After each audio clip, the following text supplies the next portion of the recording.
오늘은 소재에 대해 살펴보려고 합니다. 소재란 한자로 힐소와 제사제를 쓰는데 직역을 하면 흰색 제물로 드리는 제사를 뜻합니다.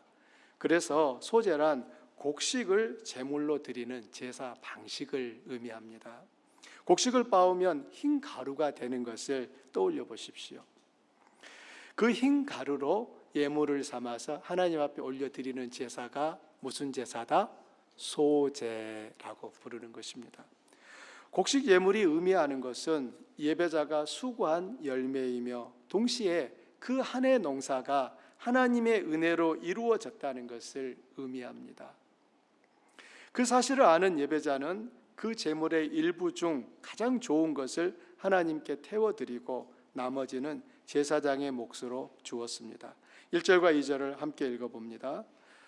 누구든지 소재의 예물을 여호와께 드리려거든 고운 가루로 예물을 삼아 그 위에 기름을 붓고 또 그 위에 유향을 놓아 아론의 자손 제사장들에게로 가져갈 것이요 제사장은 그 고운 가루 한 움큼과 기름과 그 모든 유향을 가져다가 기념물로 제단 위에서 불사를 찌니 이는 화제라 여호와께 향기로운 냄새니라.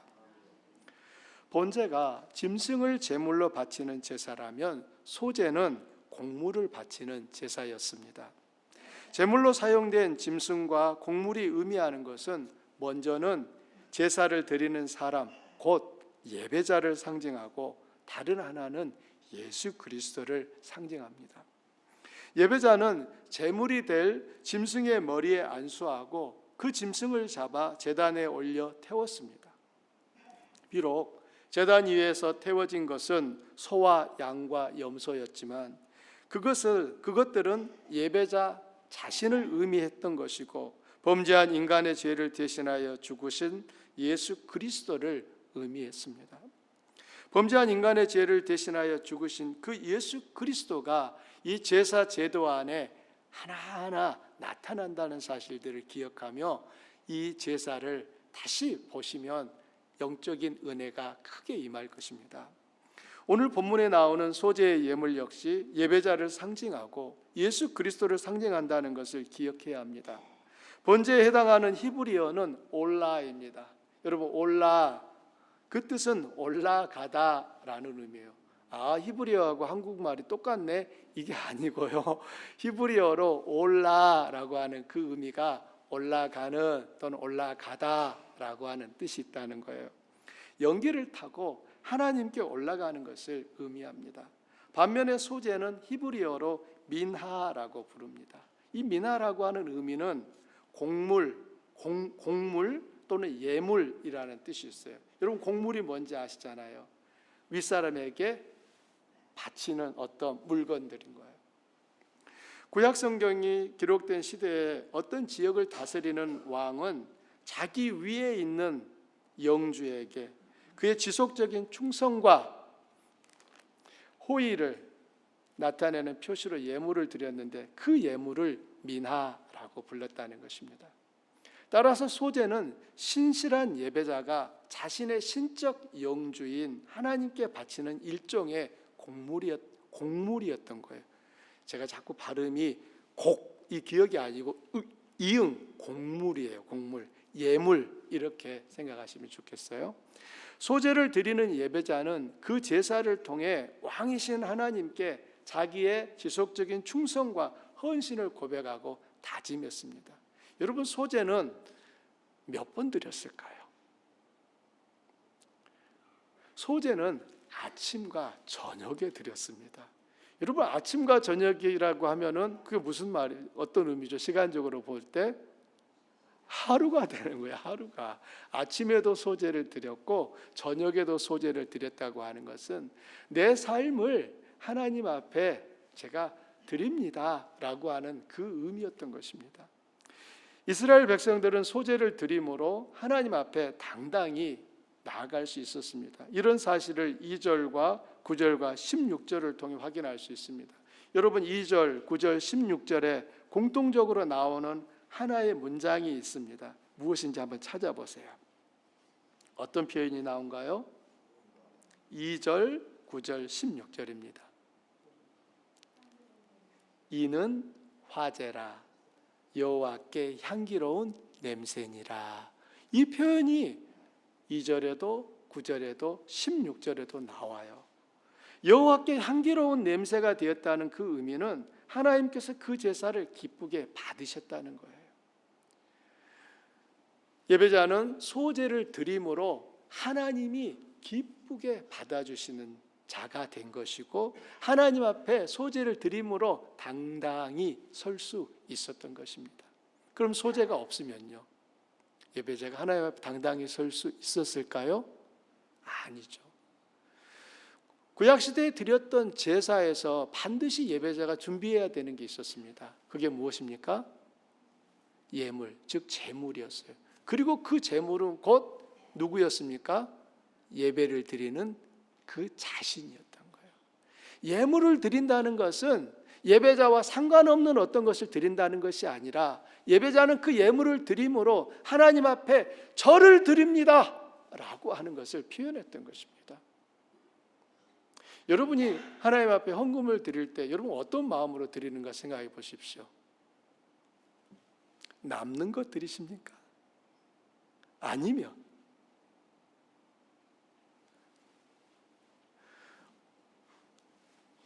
헌금을 드리는 우리들의 헌금 속에, 그 헌금이 드려지는 것은 물질이지만 사실 그 헌금이 의미하는 것은 무엇입니까? 나예요, 나. 어느 날인가 저희 아이들이 11조를 하나님 앞에 드렸는데 액수를 달러 점 얼마로 했더라고요. 그래서 제가 그걸 보면서 제가 저 나름의 해석을 하기는, 우리 아들이 정확히 드리려고 했구나 라는 생각이 들었고요. 두 번째는 그걸 반올림해서 그냥 채워서 드리지, 이런 마음도 제가 들더라고요. 여러분, 정확히 드리는 것도 좋아요. 그렇지만 항상 우리들이 하나님 앞에 드린다라고 한다면은 인색하게 드리기보다는 넘치게 드리는 것이 그게 바른 태도입니다. 여러분이 한번 바꿔서 생각해 보세요. 자녀가 용돈을 주는데, 엄마 오늘 제가 어머니께 50달러 점 50센트를 드릴게요 라고 하는 것과 그 50센트를 그냥 10달러로 채워서 어머니께 60달러를 드린 거예요. 여러분 언제 더 기분이 좋을까요? 이건 액수의 문제가 아닌 거예요. 구약시대에 드렸던 제사에서 드려진 제물이나 우리가 하나님 앞에 헌금을 드린다고 할 때 그 드려진 헌금은 결국은 누구? 나예요, 나. 속일 수 없어요. 그러므로 우리의 믿음은 우리가 하나님 앞에 반응하는 그 삶의 모습 속에 그대로 나타나게 되어 있습니다. 여러분, 하나님이 바보입니까? 절대 하나님 속지 않으십니다. 그런데 우리 하나님이 바보처럼 속아 주시더라고요. 내가 11조를 떼먹어도 하나님이 한쪽 눈을 딱 감아주시기도 하시고, 내가 마땅히 드려야 될 감사를 잊어버렸을 때도 주님께서 나를 기다려주시고, 그러나 하나님의 그 인자하심을 우리의 마땅히 해야 될 책임을 회피하는 그 수단으로는 절대 삼지 마시기를 바랍니다. 소제의 제물, 이것이 곧 나였다라고 하는 이 사실 속에 하나님이 그것을 향기롭게 받으셨다라고 하는 것은 나와 하나님과의 관계가 어떻게 됐다는 의미입니까? 회복되었다. 하나님이 나를 기쁘시게 여기신다는 의미가 되는 거예요. 그러나 이 소제물을 드릴 때에는 분명한 규례가 있었습니다. 하나님이 기뻐하시는 온전한 예물이 되려면 어떠해야 하는지를 본문이 말하고 있어요. 먼저는 소제를 드리는 대상입니다. 누가 소제를 드릴 수 있는가를 보십시오. 1절에 소제 예물을 드리는 대상이 나옵니다. 말씀을 1절 함께 읽어볼까요?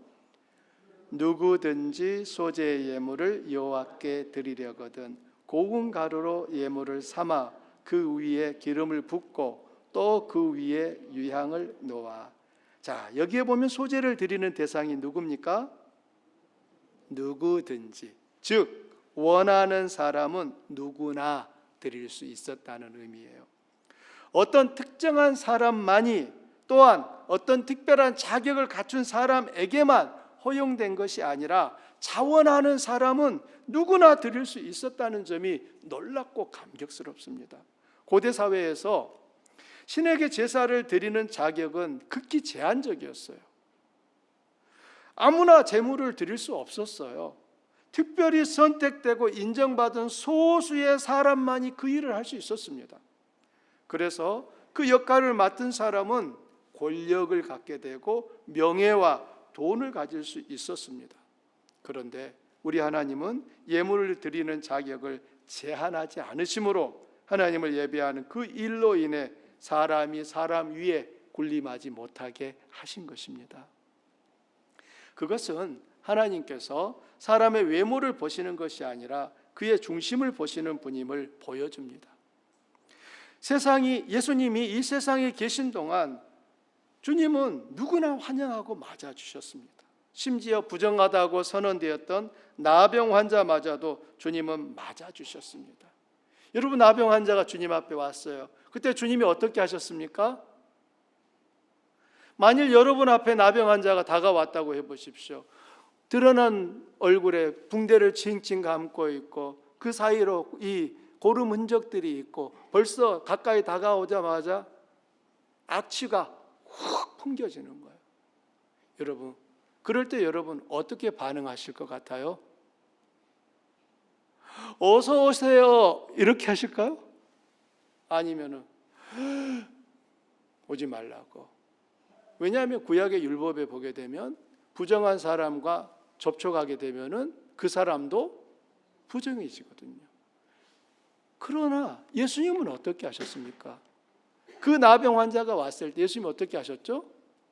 그의 몸에 손을 대시며 내가 원하노니 깨끗함을 받으라 라고 말씀하셨어요. 내가 원하노니. 이 주님의 이 말씀 전에 주님은 먼저 행동하셨어요. 어떻게 해요? 그의 몸에 손을 댔습니다. 그 사람의 몸은 지금 어떤 몸입니까? 나은 몸입니까? 아직 더러운 나병에 걸려있는 몸입니까? 나병을 앓고 있는 그 몸에 예수님이 손을 대신 거예요. 여러분, 이게 얼마나 이게 놀라운 사건인가를 아셔야 돼요. 율법에 의하면 지금 부정한 것을 만졌으니 예수님도 부정해져야 되는 거예요. 그런데 여러분, 예수님께서는 그 율법을 뛰어넘으시는 거예요. 오히려 주님이 그 사람을 만지시자 어떤 일이 일어났어요? 깨끗이 나와버린 거예요. 무슨 말이냐? 부정한 것도 주님이 만지시면 정결해진다는 거예요. 그런데 중요한 것은 주님이 그 부정한 나병 환자를 만지는 것을 주저하지 않으셨다는 거예요.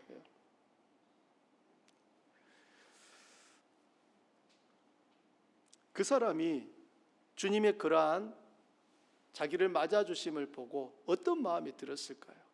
어느 날 몸을 파는 창녀도 주님 곁에 왔습니다. 동네 사람들이 다 아는 여자예요. 음란하고 부정하고 손가락질 받으며 그 누구에게도 환영받지 못하는 그런 여인이었습니다. 그런데 주님은 그 여인을 어떻게 하셨습니까? 에이, 더러운 년, 저리 가라, 이렇게 하셨습니까? 아닌 거예요. 아무도 채워주지 못하는 그 마음을 주님께서는 보듬어 안으십니다. 그러자 그 여인이 나중에 어떻게 합니까? 예수님의 장례를 준비하기 위하여 향유를 깨뜨려서 주님의 발에 붓고 자기 머리털로 그 주님의 발을 씻겨드렸습니다.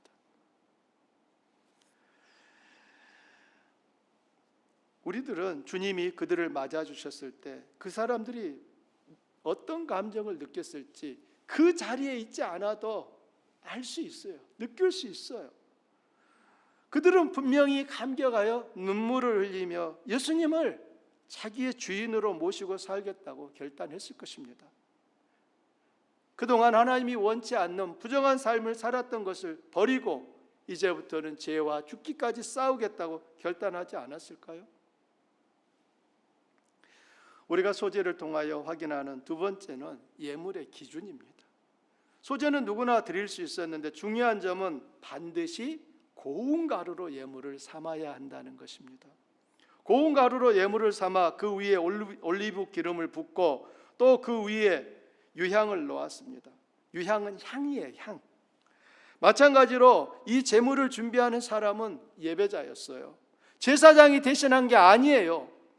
번제와 마찬가지로 소제에서도 그 예물을 준비하는 것은 예배자였다는 말이에요. 예배자가 고운 가루를 준비하고 그 위에 기름을 붓고 유향을 놓아서 제사장에게로 가져옵니다. 그리고 밀가루 한 줌 가득히 움켜서 제사장에게 내어주면 제사장은 그것을 제단 위에 불살랐던 것입니다. 본제와 소제 역시 그 제사가 진행되는 동안 예배자와 제사장이 각각 역할을 담당하여 하나님께 올려드렸다는 점을 기억하시기 바랍니다. 이런 점은 우리 성도님들이 예배의 구경꾼이 아니라 예배의 주체가 되어야 하고 그 예배를 하나님이 기쁘시게 받으시도록 준비해야 함을 의미합니다. 그러면 왜 하나님은 고운 가루로 예물을 드리라고 했을까요? 이 고운 가루가 의미하는 게 무엇입니까? 먼저 고운 가루를 만들려면 곡식의 껍질을 벗겨야 합니다. 껍질을 벗기지 않으면 온전한 제물이 될 수 없다는 의미예요. 여러분은 번제에서 바치는 안 되는 한 부분이 있었던 것을 기억하십니까? 불에 다 태워야 되는데 무엇은 바치지 말라고 했습니까? 뭐였더라?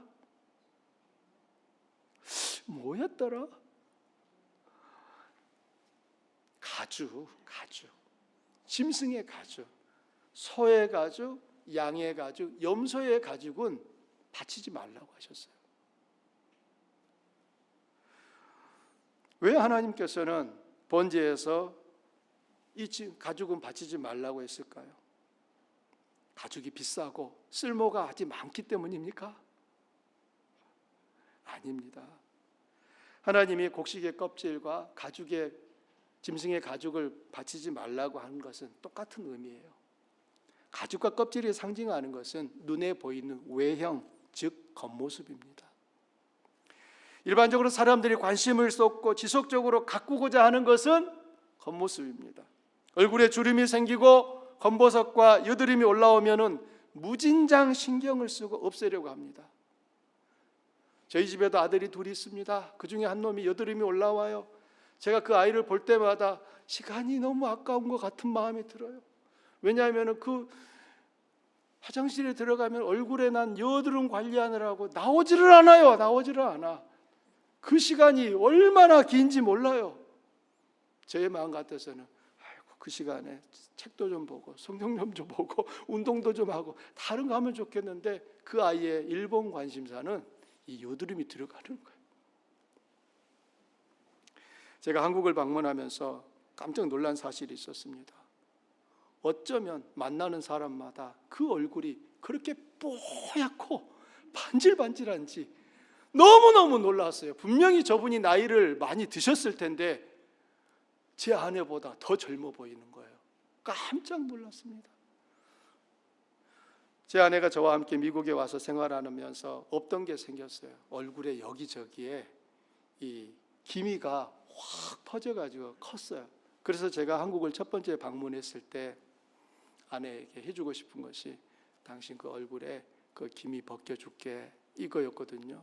시간이 없었기 때문에 여러 번 가야 된다고 하는데 저희는 시간이 없어서 한 번만 갔어요. 근데 이제 마지막 미국에 오기 전에 이제 아내가 병원을 갔는데 의사 선생님이 아내 얼굴을 보고 이렇게 말한 것을 잊을 수가 없어요. 한국 사람 중에 당신과 같은 얼굴을 하고 다니는 사람은 없다.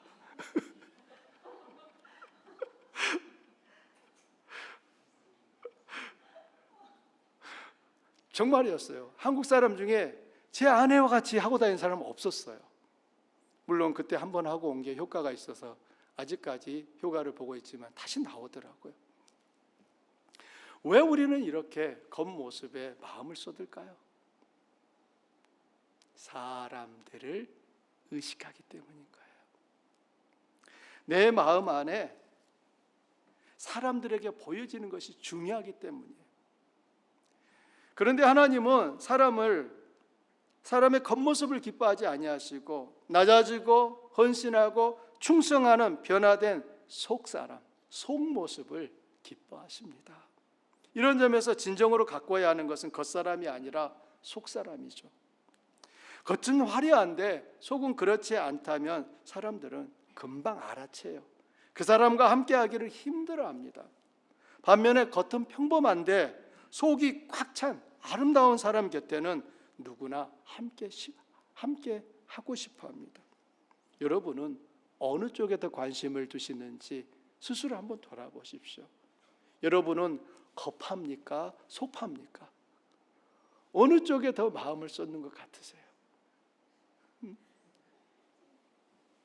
껍질을 벗긴 곡물은 그 다음에 빻아야 했습니다.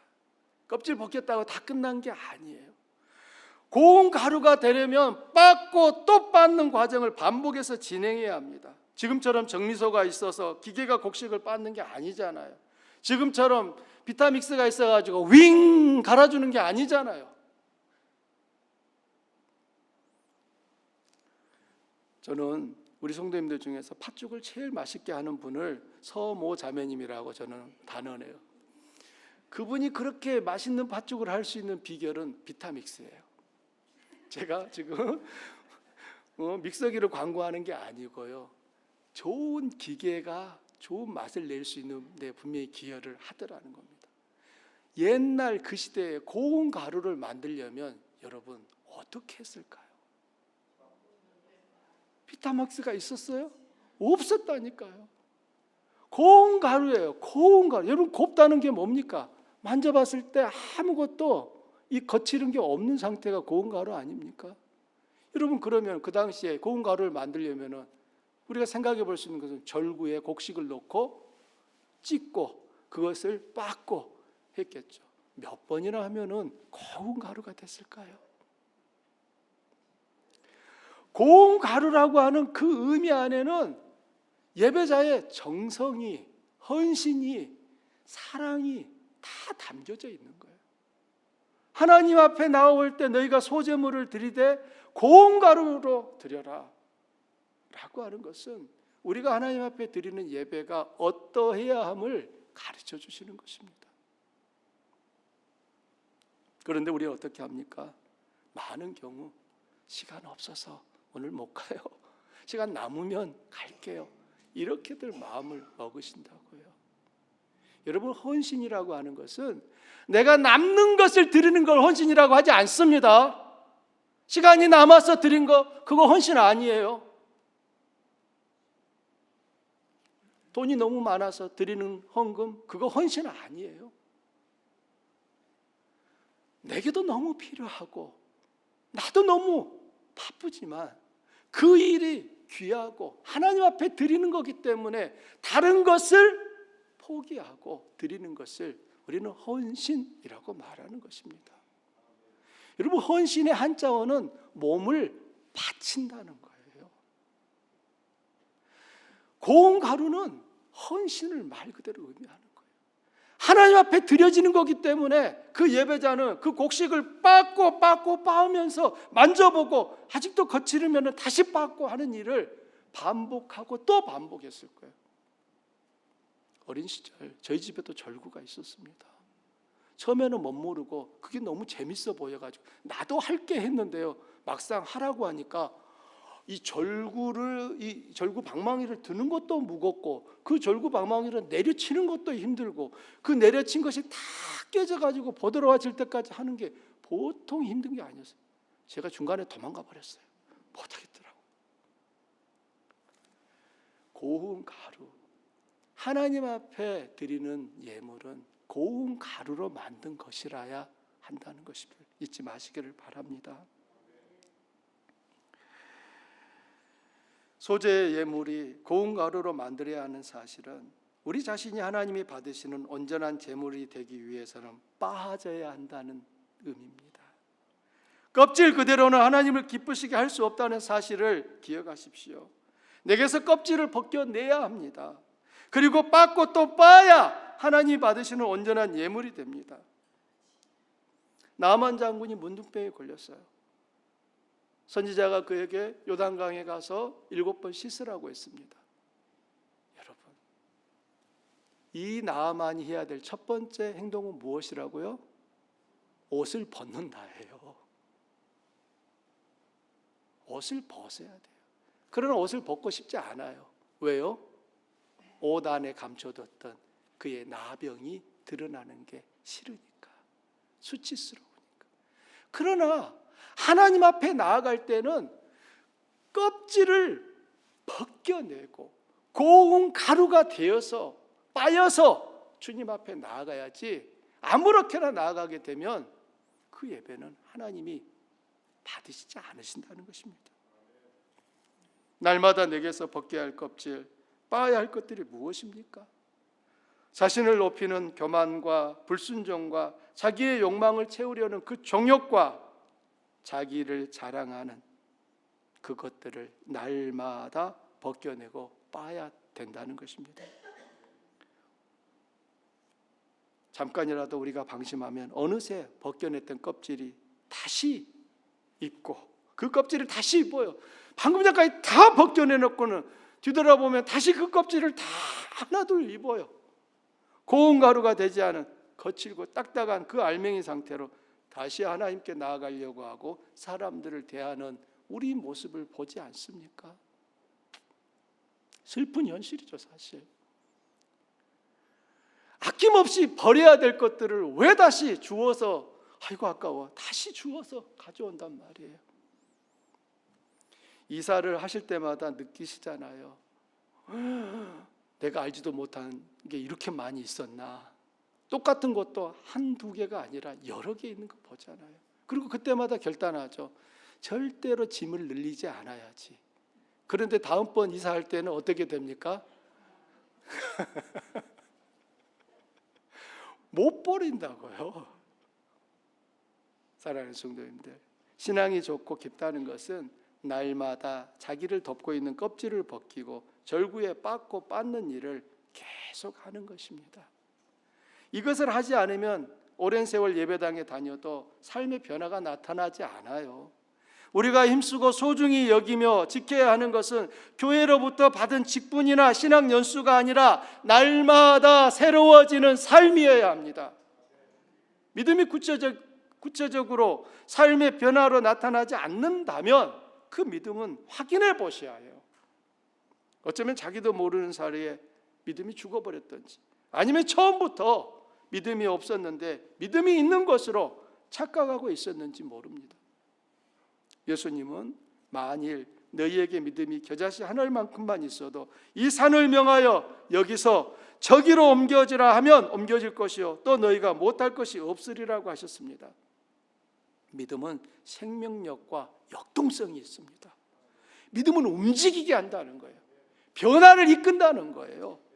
믿음이 있으면 반드시 긍정적인 변화가 뒤따라옵니다. 그래서 믿음은 삶으로 나타나게 되는 거예요. 큰 믿음인지 작은 믿음인지가 이것보다 더 중요한 것은 살아있는 믿음이냐는 거예요. 나의 믿음이 지금 살아서 역사하고 있느냐, 이게 더 중요한 것입니다. 살아있는 믿음은 반드시 삶의 변화를 일으킵니다. 여러분이 예수님을 믿고 연수가 쌓여도 과거와 별로 달라진 것이 없다면 여러분은 믿음을 오해했거나 믿음이 어느 순간 죽어버린 거예요. 안타깝게도 어떤 성도들은 삶의 변화보다 신앙 연수와 직분에 관심을 가지는 것을 봅니다. 우리를 하나님 앞에 서게 하는 것은 신앙의 연수나 직분이 아니라 참 믿음이라는 것을 잊지 마십시오. 우리가 오늘 본문 속에서 또 기억해야 될 세 번째는 성령 안에서 드리는 예배가 되어야 된다는 것입니다. 소재는 고운 가루에 기름을 붓고 그 위에 유향을 놓았습니다. 기름과 향은 예물을 더 풍성하게 하고 더 바람직하게 만들어서 하나님을 더 기쁘시게 할 수 있는 것입니다. 여기서 기름은 성경의 증언을 보면 성령을 의미합니다. 우리가 드리는 예배가 온전한 예배, 하나님이 기쁘게 받으시는 예배가 되려면 그 예배가 성령 안에서 드려져야 합니다.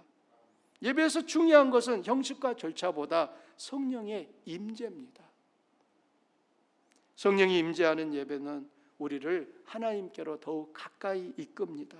자신이 지은 죄를 자백하고 순종하지 못한 말씀들에 대해 안타까워하며 하나님께 깊은 간구와 헌신을 이끌게 됩니다. 하나님의 사랑을 깨닫게 하고 그 사랑 때문에 감격하고 새로운 결단과 헌신을 다짐하게 합니다. 이런 성령이 함께하는 예배, 성령이 이끄시는 가정, 성령이 인도하는 삶은 저절로 되지는 않아요. 늘 성령을 의지하고 간구하며 성령께 순종하기를 힘써야 성령과 동행할 수 있습니다. 여러분이 날마다 하나님 앞에 요청해야 될 것은 성령님 저와 함께 하옵소서, 저를 성령님 인도해 주옵소서, 성령님 저를 깨닫게 해 주십시오. 이 기도가 우리에게 필요합니다. 요한계시록 5장 8절은 하나님께 드리는 성도들의 기도에 대해서 말을 하고 있습니다. 여러분 이 말씀 함께 읽어보실까요? 그 두루마리를 취하심에 네 생물과 24장로들이 그 어린 양 앞에 엎드려 각각 검은고와 향이 가득한 금대접을 가졌으니 이 향은 성도의 기도들이라. 성경이 성도들의 기도를 가장 아름답게 묘사하고 있는 표현 중에 하나예요. 어떻게 표현하고 있느냐? 금대접에 담겨 있는 향이라고 말을 하고 있습니다. 여러분 금대접은 어떤 음식을 담을 때 쓰죠? 귀한 거. 그 향이 성도의 기도다라고 하는데 그 향이 금대접에 담겨 있다는 의미가 무엇일까요? 하나님께서 성도의 기도를 귀하게 보신다는 거예요. 하나님은 우리가 드리는 그 기도를 금대접에 담으신다는 거예요. 너무 감격스럽지 않습니까? 내가 하나님 앞에 드리는 기도가 하나님 앞에 그토록 가치 있는 것이고 하나님이 귀하게 보시는 것이라면 여러분 그 금대접에 향을 좀 많이 쌓으면 더 좋지 않을까요? 분명히 금대접인데 아무개 금대접을 보니까 바닥이 보이는 거예요. 텅텅텅텅 쌓여있는 향이 없어. 그러나 아무개 금대접을 봤더니 향이 소복이 올라와 있어요. 아무개 금대접을 봤더니 향이 너무 많이 쌓여가지고 그게 금대접 옆으로 흘러내려요. 여러분의 금대접은 어떤 것이 됐으면 좋겠습니까? 바닥이 보이면 깨끗해서 좋겠죠? 절대 금대접의 바닥을 반들반들 다 보이게 하지 마세요. 그 금대접에 향이 쌓이고 쌓여야 기도 응답이 이루어지는 거예요.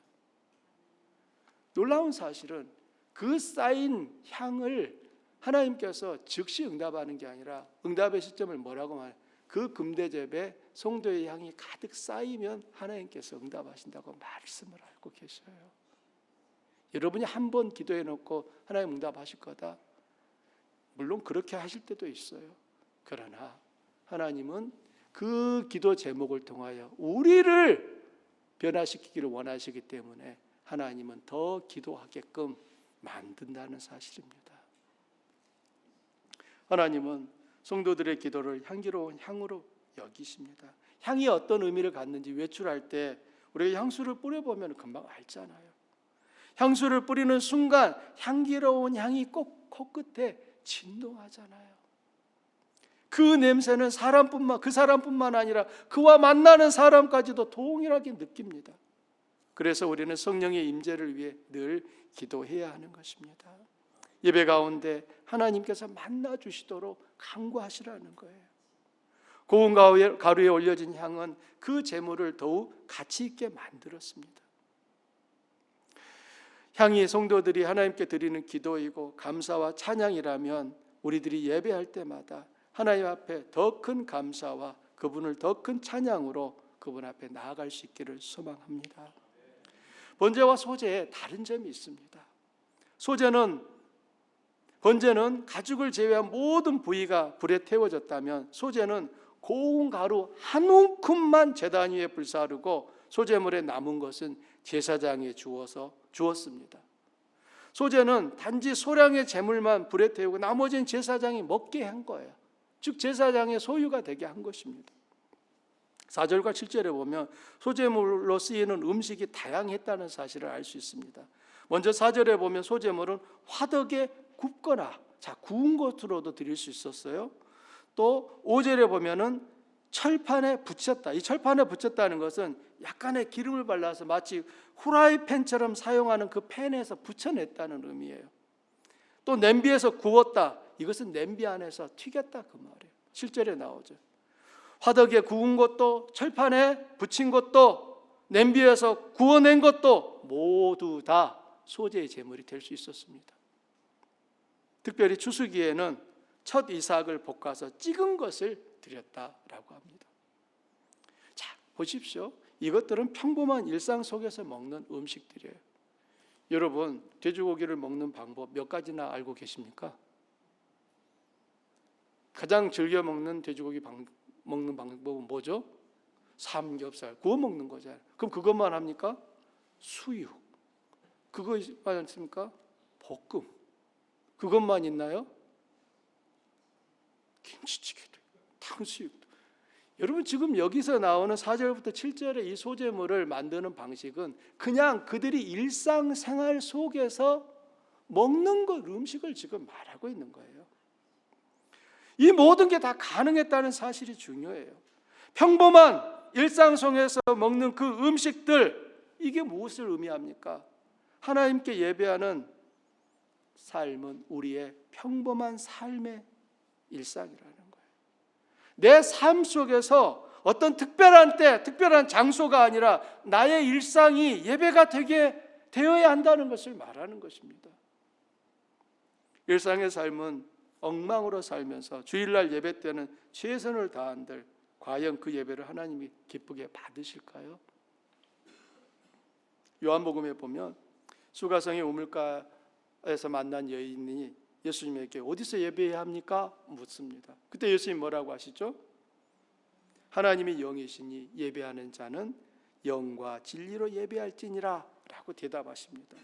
이 말씀은 하나님을 예배하는 그 일은 시간과 장소에 하나님이 매이는 분이 아니라는 거예요. 하나님은 영이시기 때문에 예배하는 자가 성령과 진리 안에서 예배하면 그 예배가 참된 예배가 된다는 거예요. 특별한 시간에 특별한 장소에서만 드리는 예배가 아니라는 거예요. 더 중요한 것은 나의 일상의 삶이 하나님 앞에 드리는 예배여야 한다는 것입니다. 바울 사도의 표현을 빌리면 산 제사를 드리는 것입니다. 구약 시대에는 죽은 짐승을 바쳐서 하나님 앞에 제사를 드렸다면 이제 예수 그리스도의 피를 힘입어 구원을 얻은 우리들은 지금 살아있는 이 자체로 하나님을 예배하는 거예요. 즉 나의 일터, 나의 가정, 나의 직장, 내가 만나는 사람들, 그들과의 모든 관계 안에서 나의 삶이 하나님을 예배하는 삶이 되어야 한다는 것을 소제가 가르치고 있는 것입니다. 사랑하는 성도님들, 비록 우리의 모습이 부족해도 우리는 있는 모습 그대로 하나님 앞에 나아갈 수 있습니다. 특별히 가꾸고 특별해져야만 하나님 앞에 나올 수 있는 것이 아니라 일상의 모든 음식들이 하나님 앞에 바쳐질 수 있는 소제물이 되었듯이 바로 우리의 부족한 모습, 있는 모습 그대로가 하나님 앞에 드려질 수 있는 예물이 되기를 소망해 봅니다. 소제에 반드시 넣어야 할 것과 넣지 말아야 할 것이 있었습니다. 넣어야 될 것이 무엇입니까? 소금이에요. 소금. 모든 소제물에는 소금을 넣으라고 합니다. 하나님이 음식이 싱거우면 그걸 싫어하셔서 그러셨을까요? 우리 어른들이 그러시더라고요. 음식은 간이 맞아야 맛있어, 이런 말씀을 하시는데 소금이 안 들어가면 하나님께서 아유 싱겁다 이러셔서 소금을 넣으라고 하신 겁니까? 그럴 리가요. 여러분, 우리들이 성경을 읽을 때 하나님께서 사용하시는 언어, 표현들은 우리가 일상 속에서 쓰는 것들이에요. 그것은 우리들이 그 의미를 바르게 이해하라고 하시는 거예요. 소금도 마찬가지예요. 우리는 소금을 너무나 일상 속에서 흔하게 쓰고 있어요. 그 특성을 알아요. 그래서 소금이 들어가지 않으면 여러분 음식이 어떻게 됩니까? 맛을 못 내잖아요. 그런데 소금의 중요한 특성 중에 하나는 변하지 않는다는 거예요. 변질되는 것을 막는다는 거예요. 부패하는 것을 막는다는 거예요. 여러분, 젓갈이 왜 맛있습니까? 젓갈에 소금이 안 들어가면 어떻게 될까요? 아마 젓갈을 먹지 못했을 거예요. 이 자리에 명란젓 왕자님이 안 계시네요. 명란젓 왕자님이 공부 중인가 봐요. 그런데 그 명란젓이 맛있고 창란젓이 맛있고 꼴뚜기젓이 맛있고 낙지젓이 맛있는 이유는 낙지 때문이고 꼴뚜기 때문이고 명란 때문입니까? 소금 때문이에요. 소금이 들어가서 그것이 부패되는 것을 막고 오히려 맛있는 맛을 냈기 때문에 가능한 것입니다. 세월이 흐르면 소금은 짠맛을 잃어버립니까? 지닙니까? 소금 값은 시간이 지날수록 비싸다고 하더라고요. 아마 좀 여러분 돈이 좀 있으면 지금부터 소금을 한 몇 톤 정도 사가지고 한 20년만 기다려 보십시오. 여러분 아마 큰 부자 되실 거예요. 그런데 간혹 어떤 소금은 맛이 변할 때가 있습니다. 소금이 짠맛을 잃으면 어떻게 될까요? 그때는 아무데도 쓸모가 없어서 길가에 버려져 사람들의 발에 밟힌다라고 말하고 있습니다. 소제물에 소금을 넣은 것은 예배자가 그 제사를 드릴 때 마음을 잊지 말라는 거예요. 네가 어떤 마음으로 이 예배를 드렸는지를 기억하라는 거예요.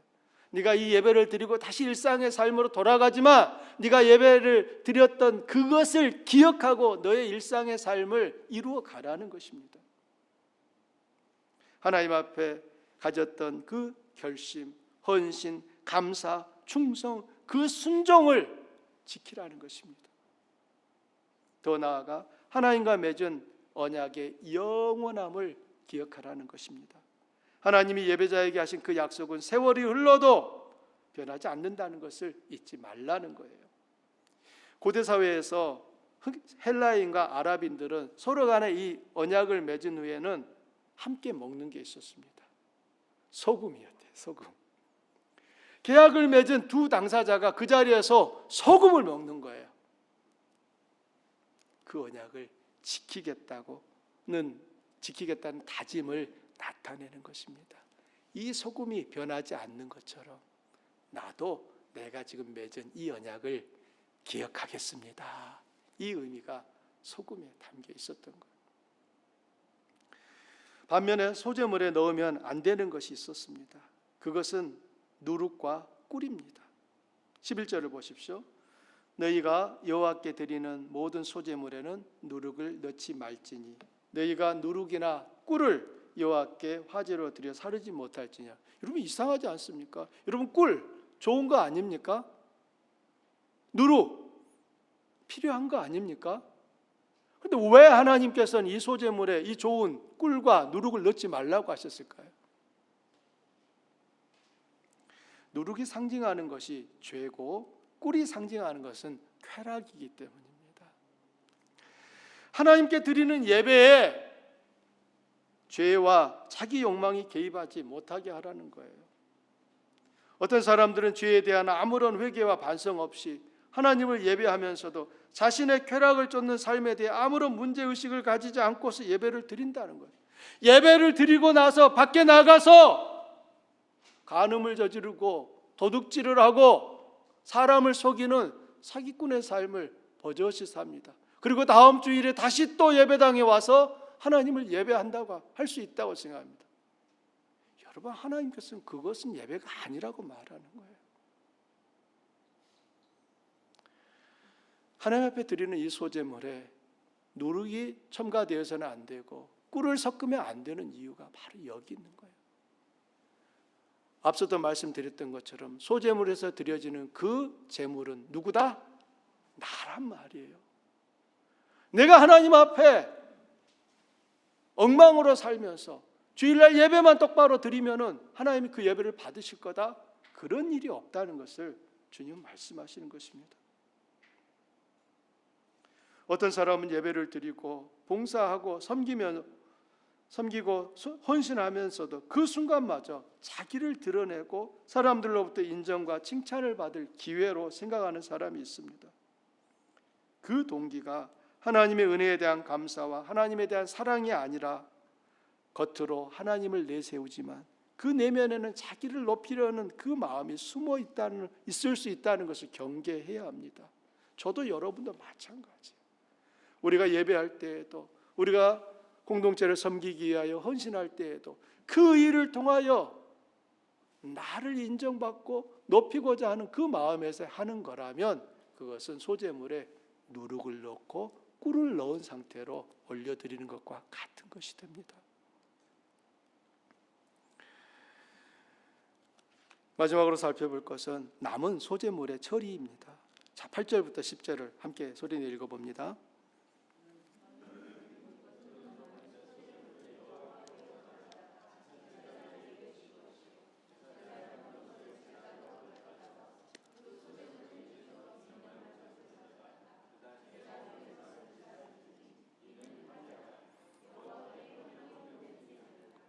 소제물에 남은 것은 아론과 그의 아들들에게 돌릴지니 이는 여호와의 화제물 중에 지극히 거룩한 것이니라.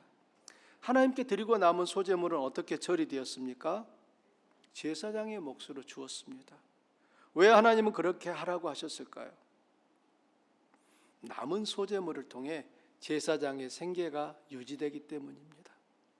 제사장은 다른 일을 하면서 생계를 유지하는 것이 아니라 그 일을 통해서 생활의 필요를 채웠습니다.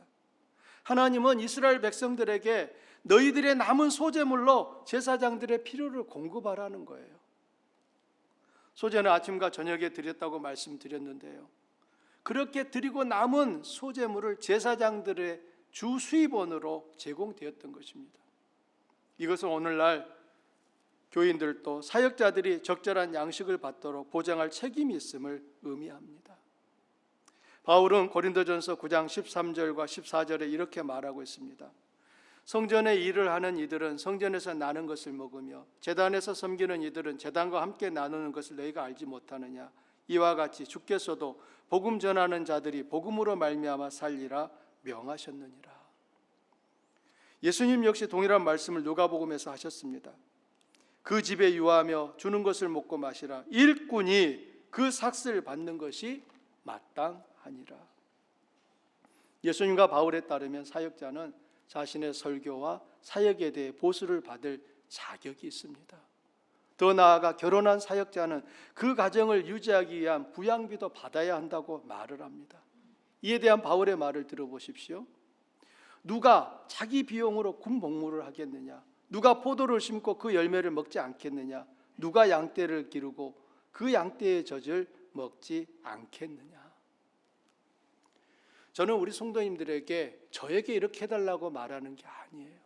저는 우리 성도님들에게 하나님께서 사역자와 우리 성도님들이 예배를 섬기는 데 있어서 어떠해야 되는지를 말씀드리고 싶은 거예요. 지금이 아니라 우리 교회가 더 많은 사역자들을 모시게 되고 그들과 함께 사역을 이루어 갈 때 우리 교회가 어떤 태도를 가져야 되는지 말씀 안에서 그 답을 찾으시라는 것입니다. 어떤 교인들은 이렇게 말합니다. 사역자의 사례는 적을수록 좋다. 제가 참 그 말을 들었는데 그 말을 했던 분이 모 장로였어요. 여기서 말고. 그러면서도 말은 이렇게 해요. 목사님들이 안 계시면은 교회가 너무 힘이 듭니다. 그러면서도 사역자의 사례금은 최소로 하고 자기 자식은 선교사로 간다고 하면은 발벗고 맞고. 여러분, 이율배반 아닙니까? 사역자의 아내들이 직장 생활을 하지 않는 것은 또 잘못되었다고 험담하는 분도 있어요. 또 어떤 교인들은 사역자는 교회가 고용한 직원이라고도 해요. 이 인식을 갖고 있으면 어떻게 되느냐? 사역자는 부리는 사람이 되는 것이고, 그 성도들은 교회에서 갑의 위치에 서게 되는 것입니다. 여러분, 그러면 사역자가 즐겁게 사역을 하기가 어렵습니다. 사역자들에게 가장 필요한 것은 존경심과 신뢰예요. 그 사역을 지속할 수 있게 하는 것은 성도들이 보여주시는 사랑이에요. 그런데 그런 관계를 무시해버리고 마치 교회가 당신을 고용했으니 당신은 교회의 말을 들어야 된다, 당신 말 안 들으면 언제든지 우리가 자르겠어, 이런 태도를 보인다면 어떻게 사역자가 그 교회에서 충성할 수가 있겠습니까? 성경의 원리는 분명해요. 오늘 소재에서 보여주듯이 소재의 남은 예물은 제사장이 주어서 제사장이 그와 그의 가정을 필요를 채우게 하라는 것처럼 사역자들의 삶은 성도들이 책임져 주시는 게 마땅합니다. 제가 한국을 방문했을 때 요즘 한국에서 화두가 되고 있는 것이 목회자의 이중직이었습니다. 이중직이라는 말은 어떤 사람이 목사의 직분도 감당하고 또 다른 일도 해야 된다는 거예요. 여러분, 이런 모습은 이미 미국에서는 흔하게 볼 수 있는 모습 아닙니까? 그런데 여기에 기억해야 될 부분이 있습니다. 목사가 이중직을 갖는 것이 당연합니까? 당연하지 않습니까? 목사가 이중직을 가지면 안 된다라고 했던 것이 한국교회의 전통이었어요. 그래서 목사의 이중직에 대한 말이 나온 것은 목사가 이중직을 갖는 것이 크게 잘못되지 않은 겁니다, 그 말을 가르치는 거예요. 그러나 반대로 뒤집어 보게 되면 목사는 반드시 이중직을 가져야 합니다 라고 하게 된다면 그 또한 문제가 되는 거예요. 필요하다면 이중직을 가져야죠. 저도 이중직을 가지고 했었으니까요. 그것은 본인이 섬기는 교회를 통하여 생활의 필요가 충분하게 채워지지 않을 때는 다른 직업을 통하여서 채워야 되는 부분이 있습니다. 그런데 나쁜 경우는 교회가 충분히 목회자에게 충분한 사례금을 줄 수 있음에도 불구하고 제가 앞에서 말씀드렸던 것처럼 조금 주는데, 적게 주는데 갑의 위치에 서려고 그런 의도를 가지고서 목회자를 쫀다면 그것은 악한 것이에요. 성경의 가르침은 원칙적으로 교회가 사역자들의 필요를 충분히 공급해야 한다는 것입니다. 교회가 재정적으로 어려워서 사역자의 사례가 적거나 사역자의 아내가 일을 해야 할 경우도 있습니다. 그런데 그것을 당연시 여기고 일반화해서는 안 된다는 거예요. 간혹 유튜브에서 사역자들의 사역 외에 다른 직업을 갖는 것에 대해서 당연시하거나 그것이 오히려 옳은 일이라고 주장하는 것을 봅니다. 앞서 말씀드린 것처럼 재정적으로 교회가 그것을 감당할 수 없을 때는 필요합니다. 그러나 교회가 충분히 재정 공급 능력이 있음에도 사역자가 또 다른 직업을 가지고 일을 해야 한다고 주장하는 것은 옳지 않습니다.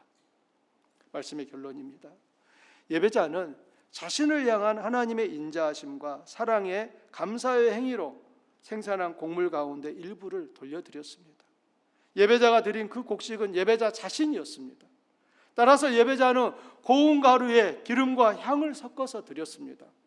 소금은 반드시 넣어야 하는 재료였고 누룩과 꿀은 넣으면 안 되는 재료였습니다.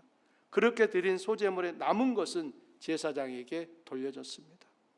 1차적으로 소제의 제물이 예배자 자신이라면 2차적으로 소제는 예수 그리스도를 상징합니다.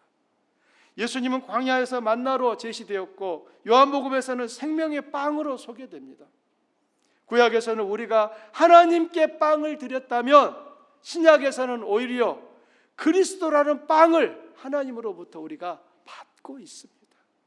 우리는 성찬식을 할 때마다 하나님이 제공해 주신 빵과 음료를 먹고 마십니다. 우리들의 삶에 있어서 이 소제가 가르치는 것이 구약시대에 끝나버렸다 이게 아니라 소재에 담겨 있는 정신은 오늘을 살고 있는 우리에게도 동일하게 적용할 수 있는 것입니다. 저와 여러분이 매일매일 하나님 앞에 드려지는 온전한 소재 물이 되기를 힘쓰시기를 바랍니다. 이제는 하나님으로부터 우리가 영원한 생명의 빵을 받고 있음을 기억하며 그분 앞에 나아갈 때마다 감사와 찬양과 영광으로 그분을 높이는 우리 주한 가족들 되시기를 바랍니다. 우리 말씀 생각하면서 함께 기도하겠습니다.